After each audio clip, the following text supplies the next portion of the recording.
पुणे बार असोसिएशनच्या माध्यमातून bar council of Maharashtra आणि गोव्याचे नवनिर्वाचित अध्यक्ष आणि उपाध्यक्षांचा करण्यात आला सन्मान। Pune bar council of Maharashtra आणि गोव्याचे नवनिर्वाचित अध्यक्षपदी ॲडव्होकेट राजेंद्र उमाप सर व उपाध्यक्षपदी डॉक्टर उदय वाळुंजीकर सर यांची बिनविरोध निवड झाली। या निवडीचे औचित्य साधून पुणे बार असोसिएशनच्या वतीने सत्कार समारंभाचे आयोजन करण्यात आले होते। या दरम्यान पुणे बार असोसिएशन ॲपचे उद्घाटन सुद्धा करण्यात आले। यावेळी नवनिर्वाचित अध्यक्ष आणि उपाध्यक्ष यांचा पुण्याचा मान असलेली पुणेरी पगडी, शाल व पुष्पगुच्छ देऊन सत्कार करण्यात आला। सदर कार्यक्रमाला प्रमुख उपस्थिती सन्माननीय महेंद्र महाजन साहेब, प्रमुख जिल्हा व सत्र न्यायाधीश पुणे, तसेच ॲडव्होकेट हर्षद निंबाळकर सर, सदस्य बार काउन्सिल ऑफ महाराष्ट्र आणि गोवा, ॲडव्होकेट अहमद पठाण सर, सदस्य बार काउन्सिल ऑफ महाराष्ट्र आणि गोवा यांची उपस्थिती कार्यक्रमाची शोभा वाढवणारी होती। बार काउन्सिल ऑफ महाराष्ट्र आणि गोव्याच्या माध्यमातून वकिलांच्या हितासाठी अनेक उपक्रम राबवण्यात येतील। तसेच वकिलांच्या हितासाठी सदैव बार काउन्सिल ऑफ महाराष्ट्र आणि गोवा सदैव तत्पर राहील अशी ग्वाही बार काउन्सिल ऑफ महाराष्ट्र आणि गोव्याच्या नवनिर्वाचित अध्यक्ष आणि उपाध्यक्ष यांनी यावेळी दिली। सदर कार्यक्रमाचे आयोजन पुणे बार असोसिएशनचे अध्यक्ष ॲडव्होकेट संतोष खामकर तसेच पदाधिकारी सदस्य यांच्या माध्यमातून करण्यात आले होते। यावेळी कार्यक्रमाला आलेल्या मान्यवरांचे तसेच वकील बंधू आणि भगिनींचे स्वागत ॲडव्होकेट पवन कुलकर्णी, सूत्रसंचालन ॲडव्होकेट शाहीन पठाण, तर आभार ॲडव्होकेट श्रद्धा कदम यांनी मानले। या अद्भुत अशा भव्य दिव्य कार्यक्रमाची शोभा वाढवण्यासाठी अनेक वकील बंधू आणि भगिनींची उपस्थिती लक्षणीय होती। या विविध वकील संघटनेच्या माध्यमातून बार काउन्सिल ऑफ महाराष्ट्र आणि गोव्याचे अध्यक्ष आणि उपाध्यक्ष यांचा सन्मान करण्यात आला।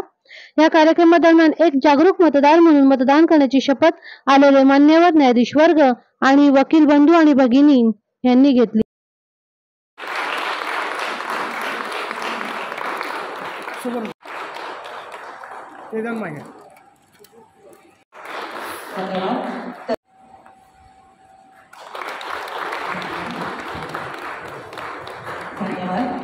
लोकशाहीवर निष्ठा ठेवून याद्वारे प्रतिज्ञा करतो की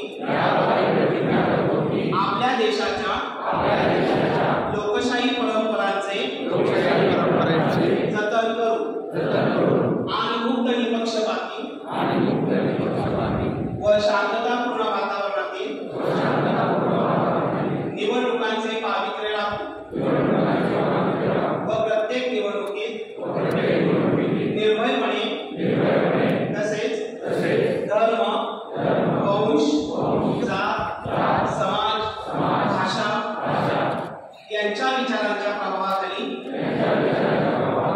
न येता किंवा कोणत्याही प्रलोभनास बळी न पडता मतदान श्री संत ज्ञानेश्वर महाराज सहजासहजी आपलं काही कोणाला देत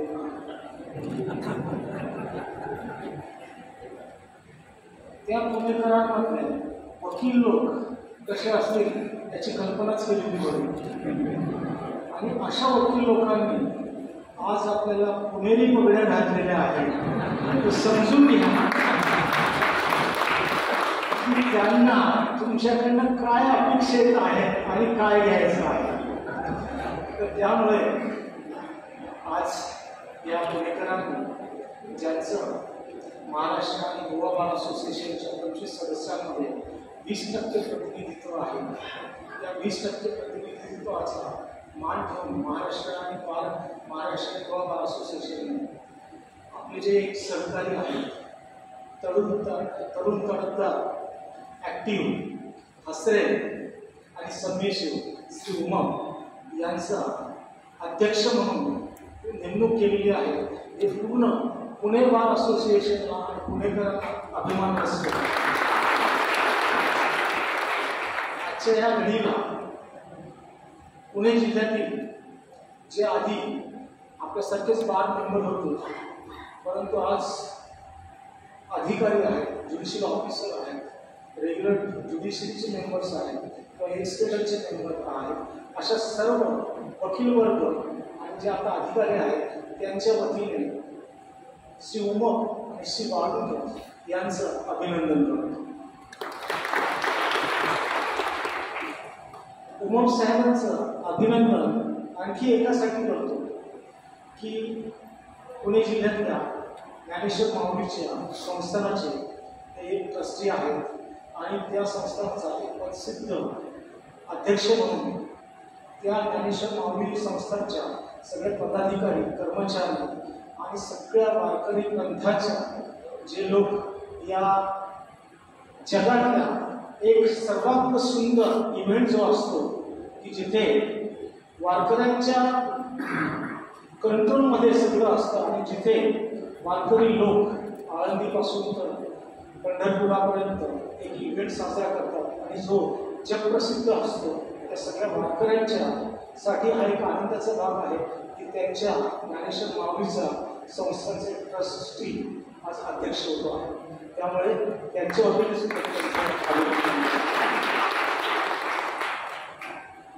रजिस्ट्रीमध्ये असताना बॉम्बे हायकोर्टच्या रजिस्ट्रीमध्ये असताना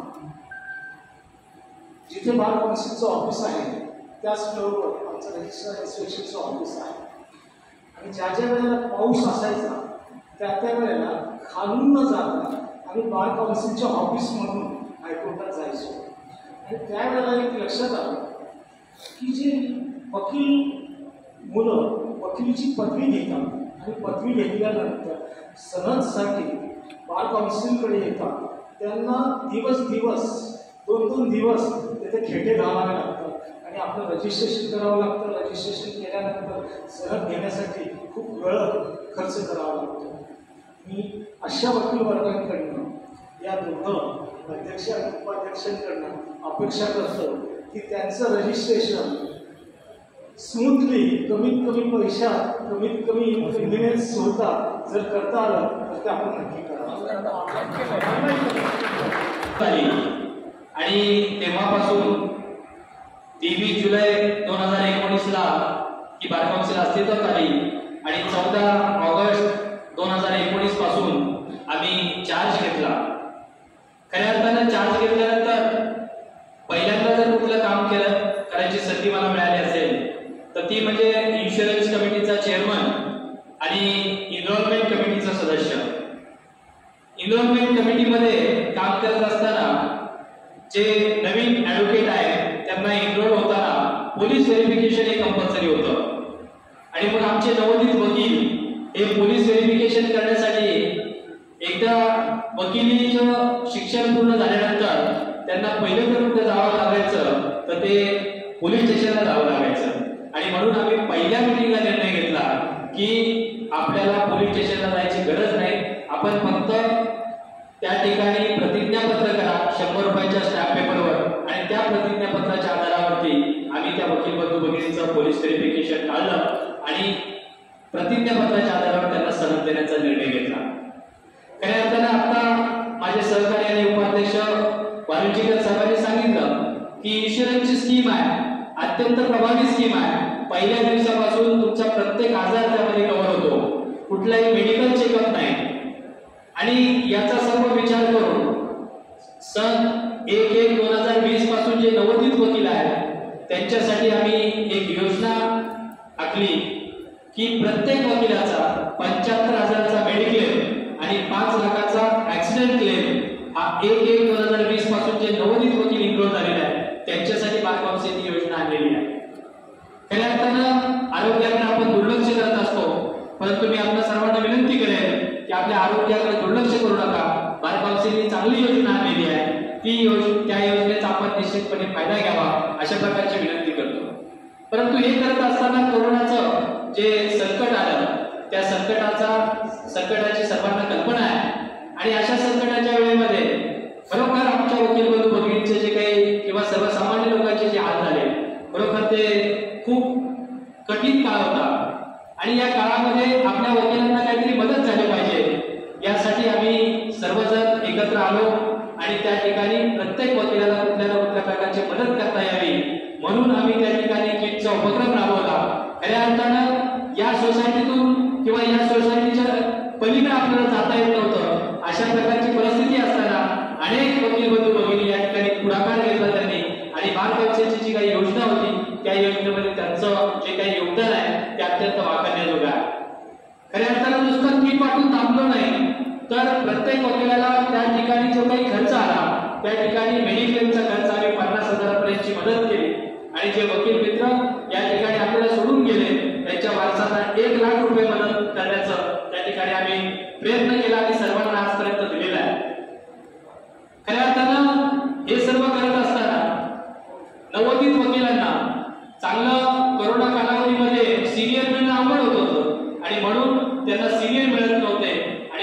आम्ही सर्वांनी एकत्रित येऊन निर्णय घेतला की त्यांच्यासाठी एक सिव्हिल आणि क्रिमिनल दोन्ही 1,000 पानांची एक सिव्हिल मॅन्युअल आणि एक क्रिमिनल मॅन्युअल तयार केलं आणि ते फ्री ऑफ कॉस्ट आम्ही त्या नवोदित वकिलांना दिलेलं आहे.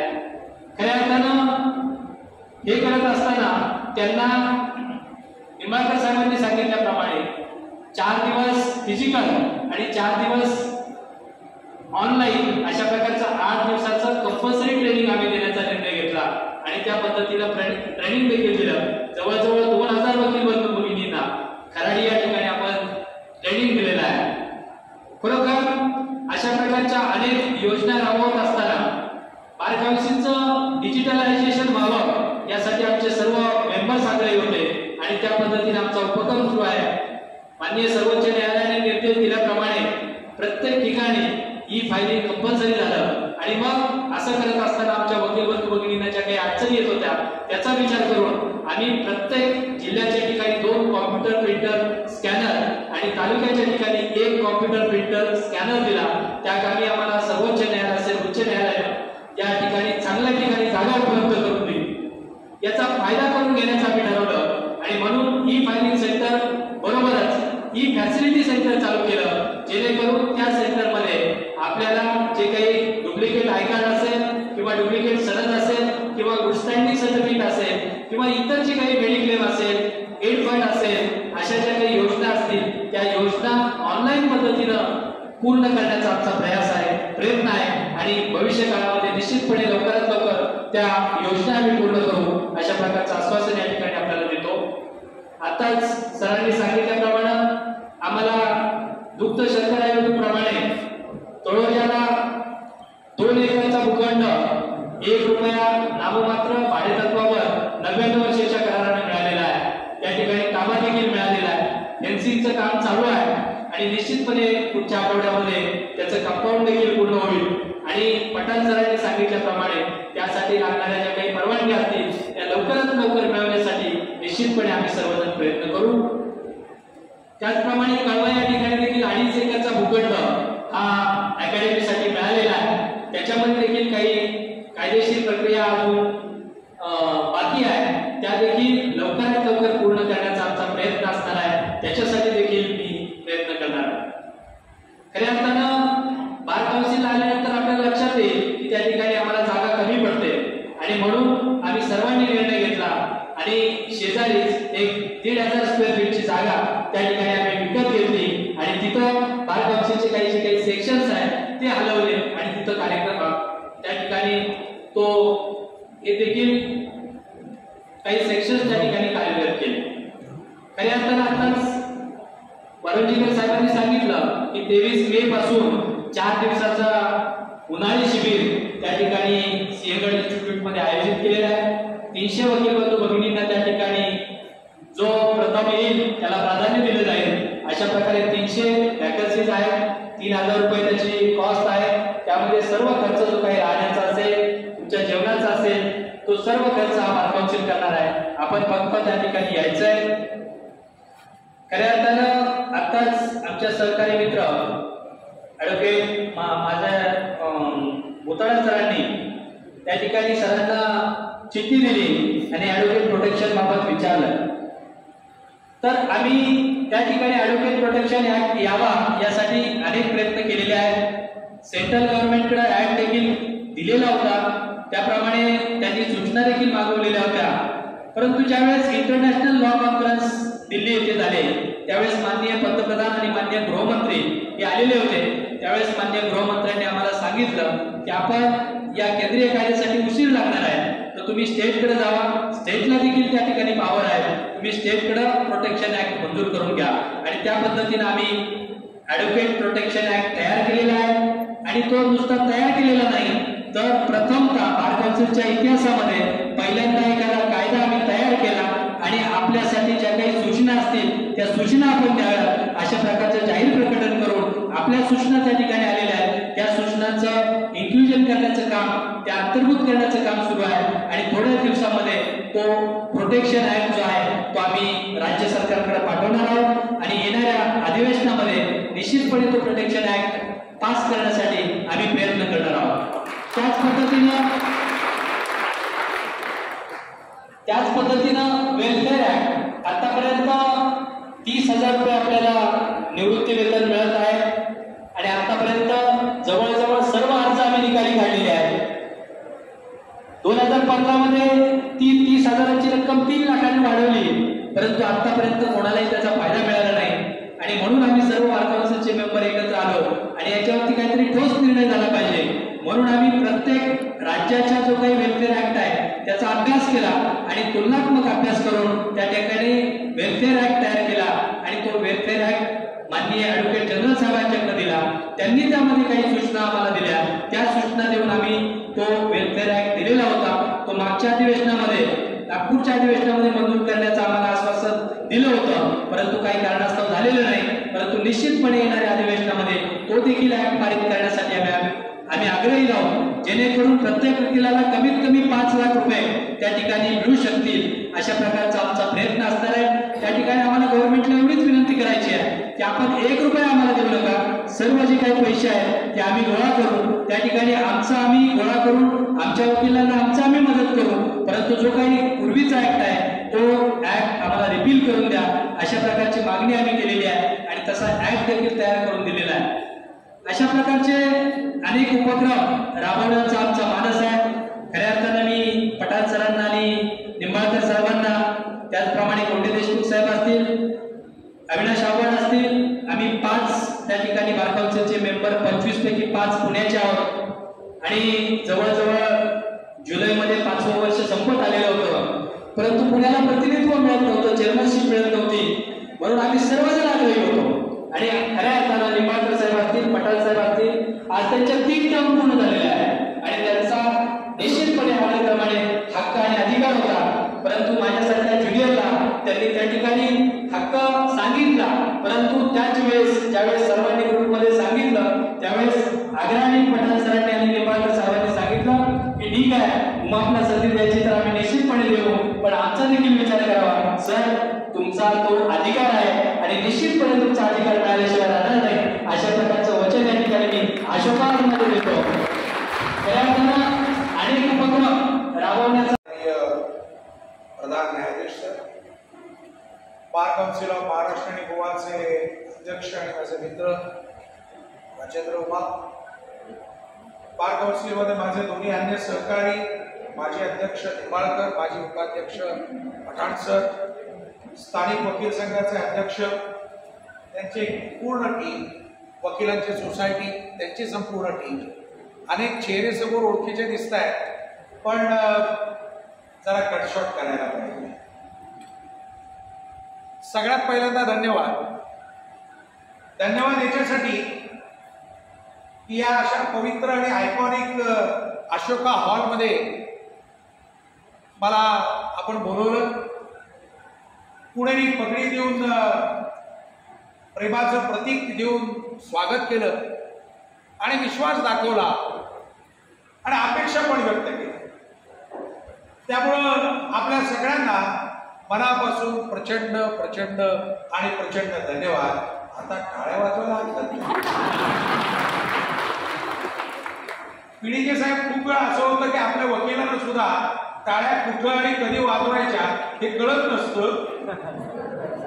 देर इज अ प्रिझम्पशन की कायदा सगळ्यांना कळतो, तसं प्रिझम्पशन असतं की आपल्याला टाळ्या केव्हा वाजवायच्या हे कळतं, पण काही वेळेस सांगावं लागतं, जसं कायदा समजून सांगावं लागतं. या नदीच्या पलीकडं कसब्यामधल्या कुंडाच्या गणपतीच्या शेजारी शिराळकरांच्या हॉस्पिटलमध्ये सुमारे 52 वर्षापूर्वी मी एक जग बघितलं.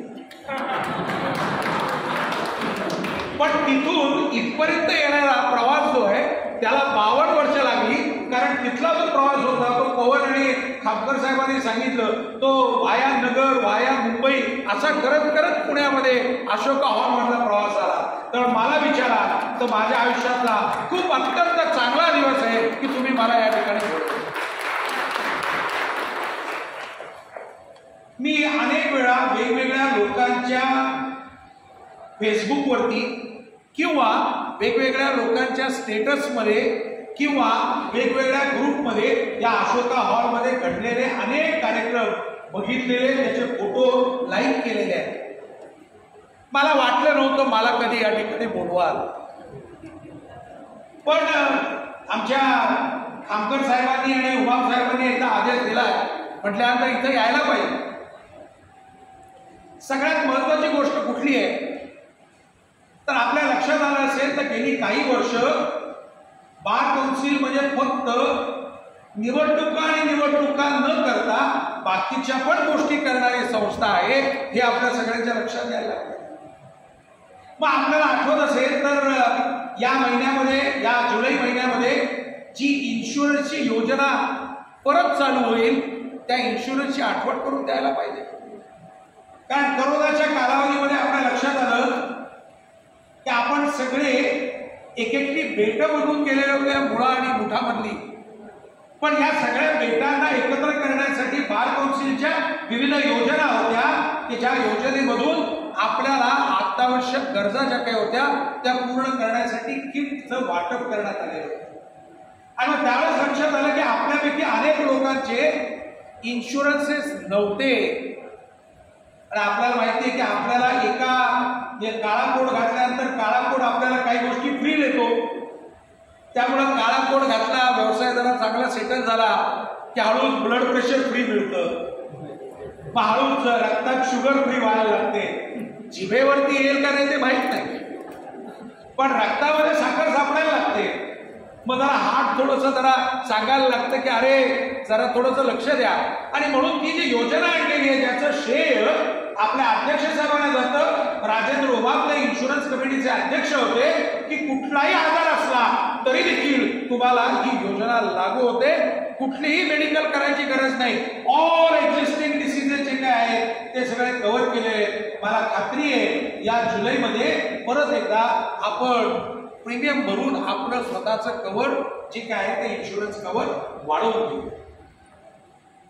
आपल्या लक्षात आलं असेल तर गेले काही महिने, काही वर्ष बार कौन्सिलने खूप अकॅडमिक कार्यक्रम करायला, म्हणजे ज्याचा उल्लेख आदरणीय माजी अध्यक्ष निंबाळकर साहेबांच्या भाषणामध्ये आला तो प्लेप आणि फिलिप्सचा आहे. मी अध्यक्ष साहेबांना विचारलं काही स्पेसिफिक की आजच्या भाषणात सांगायचं आहे का. उबाब साहेब म्हटलेले होते की त्यांच्या भाषणामध्ये मुख्य सगळे विषय घेणार आहेत, पण त्यातली एक छोटीशी जी आज दुपारची घटना आहे ती फक्त आपल्याला सांगतो अध्यक्षांच्या परवानगीनं की जे 7 वर्षापेक्षा कमी वयोगटाची जी वकील मंडळी आहे त्यांच्याकरता 4 दिवसाचा रेसिडेन्शियल कॅम्प आहे. तो रेसिडेन्शियल कॅम्प आहे लोणावळ्यामध्ये. 23 तारखेपासून 26 तारखेपर्यंत हा रेसिडेन्शियल कॅम्प असतो. या कॅम्पची आपल्यापर्यंत ही सगळी माहिती येईल. त्याचा 3000 रुपये शुल्क आहे, त्याच्यामध्ये जेवण खाण राहणं सगळं त्याच्यामध्ये आहे. जो लोणावळ्याला कॅम्प असेल तो फर्स्ट कम फर्स्ट बुक किंवा फर्स्ट सर्व अशा पद्धतीने आहे. त्यामुळे आपल्यापैकी 7 वर्षापर्यंतचे जे काही तरुण मुलं मुली वकील आहेत त्यांना सगळ्यांना आवाहन करतो की आपण या कार्यक्रमाला आवर्जून द्यावं. सगळ्यात महत्वाचा मुद्दा म्हणजे आपण ज्या अपेक्षा व्यक्त केलेल्या आहेत त्या अपेक्षांना पात्र ठरण्याचा 100% प्रयत्न मी माझ्या बाजूने नक्की करेन एवढी मात्र खात्री आहे. विषय खूप काही बोलायचे असतात, पण कधीतरी परत एकदा भेटूया, त्यावेळेस विषयाला धरून बोलूया, कारण विषयाला धरून बोलणारी लोक कमी असतात. त्यामुळे आता मात्र हा जो काही अवांतर विषय आहे की जो विषयाला धरून किंवा सब्जेक्टला कायद्याला धरून न बोलता आपल्या सगळ्यांनी जे आपण सन्मान केला त्याचं उत्तर जे द्यायचं होतं त्याच्याकरता शेवट असा करेल की जी पुणेरी पगडी आपण मला घातली आणि जी अपेक्षा व्यक्त केलेली आहे त्या अपेक्षा लक्षात ठेवून उठणार नाही, मागणार नाही आणि घेतला असा टाकणार नाही. धन्यवाद. कार्यकारिणीतील दोन्ही उपाध्यक्ष, दोन्ही सेक्रेटरी आणि सर्व कार्यकारिणी, इथे हजर असलेले सर्व माजी अध्यक्ष, माजी उपाध्यक्ष, बार्स कन्झ्युमर सोसायटीमध्ये सर्व आजी माजी पदाधिकारी, कोऑपरेटिव्ह कोर्टातले आमचे सिनियर वकील बंधू श्री कुलकर्णी आणि इतर सर्व मान्यवर, सिनियर आणि ज्युनियर वकील बंधू भगिनी. पठाण सरांनी सांगितलं की उमा सरांकडे भरपूर वेळ आहे म्हणून त्यांना आम्ही अध्यक्ष केला असं नाहीये. उपाध्यक्षपदी त्यांनी जे काम केलं त्याच्यामुळेच त्यांना लगेच आम्ही अध्यक्ष तेही बरोबर आहे, ते वेळ देतात म्हणून उपाध्यक्षपदाचं त्यांच्या काम बघून लगेच त्यांना अध्यक्षपद दिलं हे त्यांच्या कामाची पावतीच मी समजतो. आणि वाळुंजीकर साहेबांच्या बद्दल जेवढं बोलू तेवढं कमीच आहे. त्यांचं भाषण मला ऐकायचं आहे, अतिशय उत्कृष्ट वक्ते आहेत ते. पण मुंबईला हायकोर्टात काम करत असल्यामुळे बार काउन्सिलला ते खूप वेळ देतात आणि खऱ्या अर्थाने बार काउन्सिलचं ते चांगल्या पद्धतीने काम करतात. कारण बार काउन्सिल ही अशी संस्था आहे की वकील, हायकोर्ट आणि जे काही गव्हर्नमेंट आहे सध्याचं सरकार आहे त्या तिघांच्या मध्ये एक जे आपण म्हणतो ना एक दुवा जो तिघांच्या मधला असतो ते महाराष्ट्र आणि गोवा बार काउन्सिल ते काम करत असतं. आणि त्यामुळे मुंबईला असल्यामुळे उच्च न्यायालयाशी सारखा संपर्क वाळुंजीकर हे साधत असतात आणि त्याच्यामुळे बार काउन्सिलला वाळुंजीकरांचा नेहमीच फायदा होत असतो. आणि त्यामुळे जरी सासरे झालेली जरी गोष्ट असेल पठाण सर म्हटल्याप्रमाणे तरी बार काउन्सिलला ते भरपूर वेळ देतात, मुंबईमध्ये वेळ देतात म्हणून त्यांना पुन्हा एकदा उपाध्यक्षपदाची धोरण त्यांच्याकडे आम्ही दिलेली आहे. दोघे अतिशय तरुण आहेत, दोघे अतिशय तडफदार आहेत आणि त्यामुळे तरुण पिढीकडे आम्ही बार काउन्सिलची धुरा आता सांभाळायला तरुण पिढीकडे दिलेली आहे. हे या दोघांच्या निवडीवरून तुमच्या लक्षात येईल. उमाप सरांच्या आणि वाळुंजीकर सरांच्याकडे बरीच कामं आहेत. आता पठाण सर म्हटल्याप्रमाणे आम्हाला तळोजाला जागा सरकारने दिलेली आहे आणि तिथे आम्ही ॲडव्होकेट्स अकॅडमी बांधायची आहे. आम्हाला ती जागा आमच्या ऑलरेडी ताब्यात मिळालेली आहे. आता इथं गेल्या आठवड्यामध्ये त्याचं क्लिनिंग वगैरे सुरू केलेलं आहे आणि तिथे आम्ही फेन्सिंग या आठवड्यातच करणार आहोत. तिथे चांगल्या पद्धतीची एक ॲडव्होकेट्स अकॅडमी उभारायची जेणेकरून जे तरुण वकील आहेत त्यांना ट्रेनिंग आम्ही तिथे देऊ. आम्ही 2010 पासून कंटिन्युअस लिगल एज्युकेशन प्रोग्राम बार काउन्सिलमध्ये जो चालवतोय त्याच्यानंतर judicial service as a career नवोदित वकिलांना जजेस होण्यासाठी आम्ही मार्गदर्शन करतो. आणि आता आम्ही बेसिक लिगल एज्युकेशन प्रोग्राम सुरू केलेला आहे 2021 पासून. जे नवोदित वकील होतात ज्यांना नवीन सरद मिळते त्यांना ट्रेनिंग प्रोग्राम आम्ही देतो. कंपल्सरी येतो. 8 दिवसाचा ट्रेनिंग प्रोग्राम आहे. 4 दिवस ऑनलाईन आणि 4 दिवस फिजिकल. हे ट्रेनिंग प्रोग्राम्स आम्हाला ठिकठिकाणी द्यावे लागतात. तर त्याच्यासाठी आपलीच जर अकॅडमी असेल तर तिथे आपण हा ट्रेनिंग प्रोग्राम उत्कृष्ट पद्धतीने देऊ शकू. याच्यासाठी आम्ही ॲडव्होकेट्स अकॅडमीची निर्मिती करत आहोत. त्याचप्रमाणे वकिलांना जे उच्च न्यायालयात काम करायला जर आले त्यांना या कार्यक्रमाला आवर्जून उपस्थित असलेले बारमध्ये उमाप सरांवर प्रेम करणारी मंडळी किती आहे. सर्व ज्येष्ठ आणि माझे सिनियर आणि ज्युनियर वकील बंधू आणि भगिनी उमाप सरांच्या संदर्भात बार काउन्सिलमध्ये अध्यक्षांची निवड करताना काही निकष लावले जातात. रेसमध्ये अनेक जण असतात ज्याच्यावर कृपा अमा गणेशाची आणि ज्ञानेशाची ज्याच्यावर कृपा अमा ज्यांच्यावर आपल्यासारखे बरेचसे वकील करतात प्रेम अमा अविवाहित असल्याने त्यांना वेळ मिळतो अमा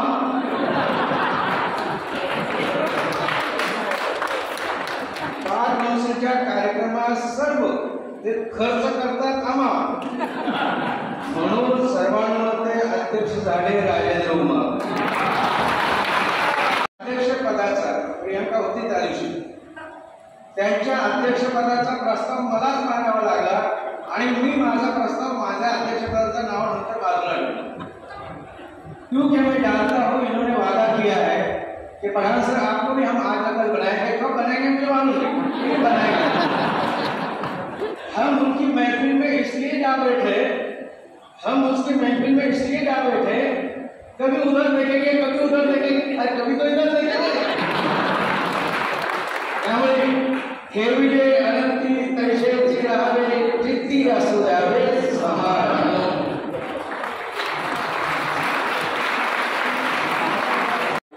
आम्ही 5 जण पुणेकर, पुण्याचेच काउन्सिलर, आणि शेवटी आम्ही सर्वांना त्या निर्णय घेतला की तळोजाचा आणि या कळवाच्या दोन्हीच्या मिळकती आम्हाला मिळालेल्या आहेत.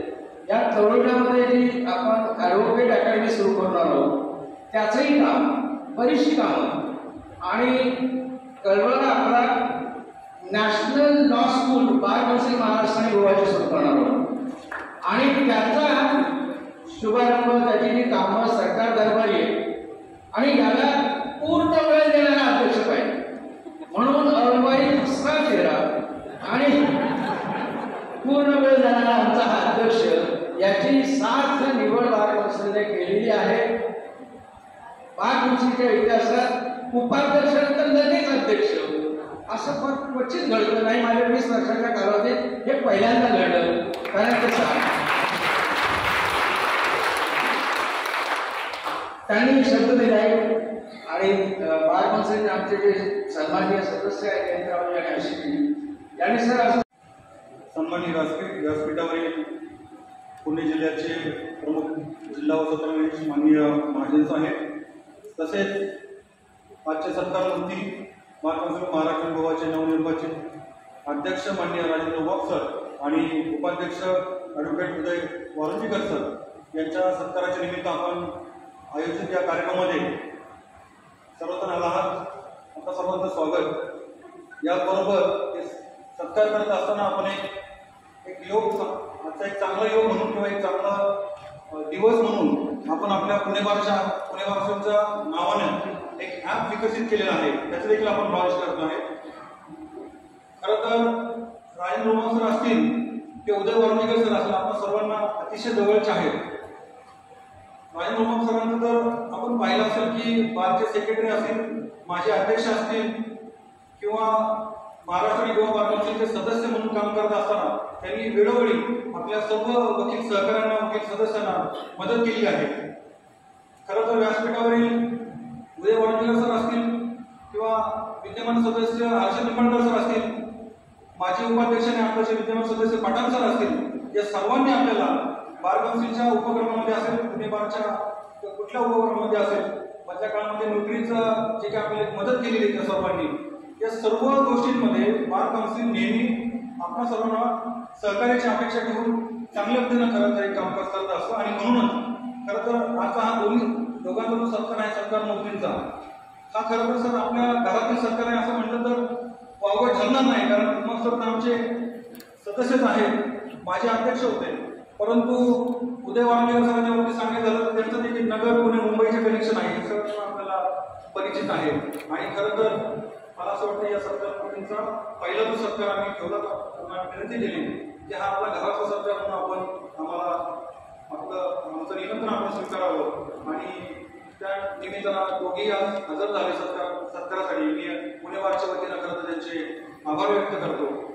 या ठिकाणी उमाप सरांच्या बाबतीत एक सांगायचं झालं तर अनेक वर्षापासून आपण त्यांच्याशी निगडीत आहोत आपल्या बारचे सदस्य म्हणून, आणि आपल्या पुणे बारच्या वकिलांची जी काही नाळ त्यांच्याशी जोडली गेली आहे. खरं तर ह्याचं जे काही श्रेय त्यांना जातं, कुठलंही पद त्यांना उपाध्यक्ष असेल, अध्यक्षपद असेल, तर मला असं वाटतं आणखीनही त्यांना ते यश मिळावं आणि बार काउन्सिल ऑफ इंडियाच्या चेअरमनपदी त्यांनी जावं अशी देखील आम्ही बार काउन्सिलचे अध्यक्ष ॲडव्होकेट राजेंद्र उमाप सर आहेत. सर, पहिले आपण उपाध्यक्ष होते, आता अध्यक्षपदी आपली निवड झाली, काय सांगाल? खऱ्या अर्थानं पुणे जिल्ह्यातील तमाम वकील बंधू भगिनींचं मी अभिनंदन करेल की त्यांनी मला पुणे जिल्ह्यातून प्रथम क्रमांकाने निवडून दिलं, आणि म्हणून आज मला त्या ठिकाणी सदस्य म्हणून जाऊन उपाध्यक्ष झालो, आणि उपाध्यक्ष असतानाच या ठिकाणी चेअरमन पदाची संधी मिळाली. याचं सर्व श्रेय हे पुणे बार असोसिएशन आणि महाराष्ट्रातील तमाम वकील बंधू भगिनींना जातं. मी प्रथमतः त्यांचं अभिनंदन करतो, त्यांचा आभार व्यक्त करतो की या ठिकाणी त्यांच्या आशीर्वादामुळे आणि त्यांच्या सहकार्यामुळे मला हे चेअरमनशिप मिळालेली आहे. त्याचप्रमाणे माझे बार काउन्सिलमधील सर्व सन्माननीय सदस्यांचा आभार व्यक्त करतो, त्यांचं अभिनंदन करतो की त्यांनी माझ्यावर जो काही विश्वास दाखवलेला आहे तो विश्वास निश्चितपणे त्या विश्वासाला कुठेही तडा जाणार नाही, चांगल्या प्रकारचं भरीव कार्य करेल. आम्ही त्या ठिकाणी एक समान कार्यक्रम तयार केलेला आहे आणि चेअरमन जरी कुणी झालं तरी त्या समान कार्यक्रम पूर्ण करण्याचा आम्ही सर्वजण प्रयत्न करत असतो. निश्चितपणे आता जी काही वकील अकॅडमी असेल, ॲडव्होकेट प्रोटेक्शन ऍक्ट असेल किंवा वेलफेअर ऍक्ट असेल किंवा वकिलांच्या विविध ज्या काही योजना आहेत त्या विविध योजना राबवण्याचा प्रयत्न या ठिकाणी मी करणार आहे. अशा प्रकारचं आश्वासन मी आपल्याला देऊ. माझ्यासोबत आता बार काउन्सिल महाराष्ट्र आणि गोवाचे उपाध्यक्ष डॉक्टर उदय वाळुंजीकर आहेत. सर, आपण काय सांगाल, आज तुमची उपाध्यक्षपदी निवड झाली त्याबद्दल? बार काउन्सिल ऑफ महाराष्ट्र आणि गोवाचा उपाध्यक्ष होणं ही माझ्या आयुष्यातली एक फार मोठी घटना आहे. कारण 2,40,000 वकिलांचं प्रतिनिधित्व करायला मिळणं हे भाग्याचं लक्षण असतं. आणि सगळ्यात महत्वाची गोष्ट अशी आहे की संपूर्ण देश एका स्थित्यंतरातून जातोय. त्याच पार्श्वभूमीवरती आता वकिलांकडून देखील मोठ्या प्रमाणावरती अपेक्षा व्यक्त केल्या जात आहेत. या देशाला संविधानाच्या चौकटीमध्ये सांभाळून पुढे जर न्यायचं असेल तर वकिलांचं जे काही योगदान आहे ते अत्यंत महत्वाचं आहे. त्यामुळे त्या वकिलांच्या योगदानासाठी, त्या वकिलांच्या वेलफेअरसाठी मी निश्चितपणे काम करेल. या आमच्या सगळ्या 24 लोकांनी जो विश्वास व्यक्त केलाय, 2,40,000 लोकांनी जो काही विश्वास व्यक्त केलाय त्याच्याशी मी नक्की पात्र राहण्याचा प्रयत्न करेन. धन्यवाद. धन्यवाद सर.